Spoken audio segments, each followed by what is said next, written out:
Hello students, this is K.V. Ramana, lecturer of Zoology.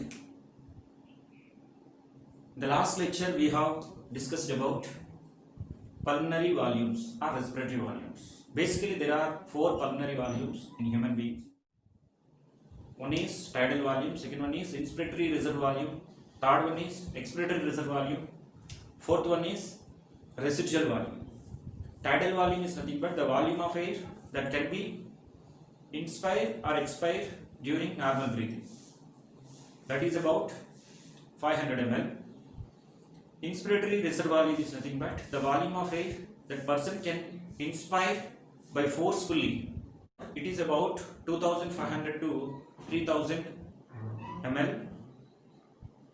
Next, expiratory reserve volume, the volume of air that can be expired forcefully, that is about 1000 to 1100 ml. And last one is residual volume, the volume of air reserved in the lungs even after forceful expiration, that is about 1100 to 1200 ml. Among the four volumes, the residual volume cannot be measured by the spirometer because it will be remain in the lungs. Now we are going to talk about pulmonary capacities. Pulmonary capacity is nothing but the combination of two or more specific lung volumes. You know there are four lung volumes are present. We have to combine two or more than two. Specific volumes must be here, right? That we can call as a pulmonary capacities. The following pulmonary capacities generally used in medical diagnosis. Very, very important. The following, what are the capacities are there in the these following capacities are generally used in the medical diagnosis, that means to test the lung capacity. Okay, now these based on these capacities we have to calculate. Let me explain one by one what are the capacities, pulmonary capacities or respiratory capacities. There are first one inspiratory capacity, second one is expiratory capacity, third one is functional residual capacity, fourth one is vital capacity, and fifth one is total lung capacity. Let me explain the inspiratory capacity. What is meant by inspiratory capacity? Inspiratory capacity is nothing but sum of tidal volumes and inspiratory reserve volume. Sum of tidal volume and inspiratory reserve volume will get the inspiratory capacity. Right? So the total volume of air a person can inspire after normal expiration. After normal expiration, how much air he can be inspired? He can inspire, that is including the tidal volume plus inspiratory reserve volume. That is about the inspiratory capacity. Next, expiratory capacity. Expiratory capacity is opposite to inspiratory capacity. That means the total volume of air a person can expire after normal inspiration. This is a normal. How much air he can inspire after normal expiration? Normal expiration, right? You can understand easily. So the total volume of air a person can expire after normal inspiration. Normal inspiration, it is a sum of tidal volume and expiratory reserve volume. Sum of tidal volume and expiratory reserve volume, we get the expiratory capacity, right? And third one, what is meant by functional residual capacity? You know residual volume, right? Like that. Here functional residual capacity, the functional residual capacity will get sum of, what is that? Residual volume plus expiratory reserve volume, right? Expiratory reserve volume and residual volume we will get the functional residual capacity. What do you mean? What is the FRC? The volume of air that will be remain in the lungs after normal expiration. Very, very important. After normal expiration,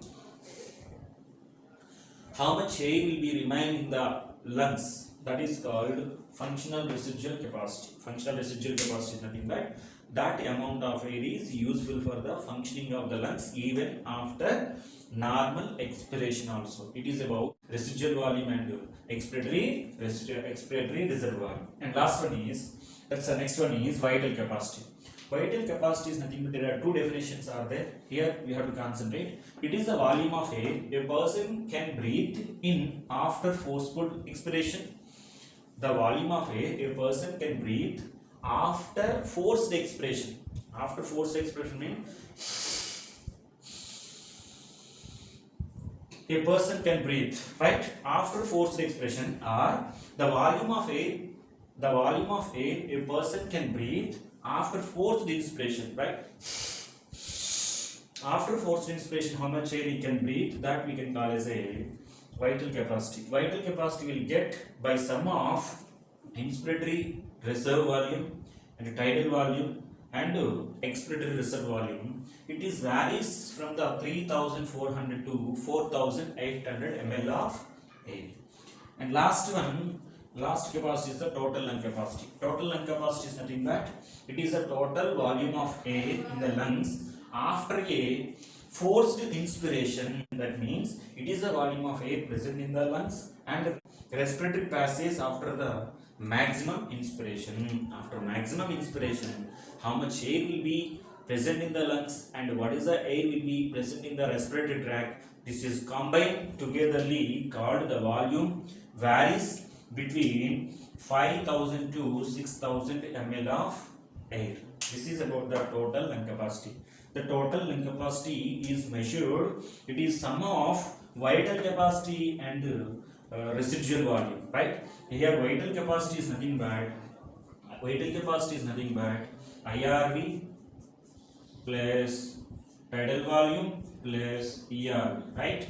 And along with the RV also we have to add it. If you add it the RV, we will get the what is that? Total T lung capacity. Total lung capacity. This is about the capacities and volumes of respiration, right?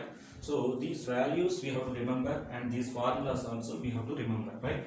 Once we call inspiratory capacity means sum of tidal volume and inspiratory reserve volume. Expiratory capacity is nothing but sum of tidal volume plus expiratory reserve volume, and functional residual capacity is nothing but sum of residual volume and expiratory reserve volume, and vital capacity is nothing but sum of inspiratory reserve volume, tidal volume and expiratory reserve volume. Total lung capacity is nothing but sum of vital capacity plus RV, or vital capacity is nothing but IRV plus TV plus ERV. By adding the RV we get the total lung capacity. So this total lung capacity and vital capacity varies from the person to person. If it's a if it is a vital capacity, it is about 3400 to 4800 ml. If it is a total lung capacity, it is about 5000 to 6000 ml. Right? We'll see in the next lecture the graphical representation of these volumes and capacities. Right? Thank you.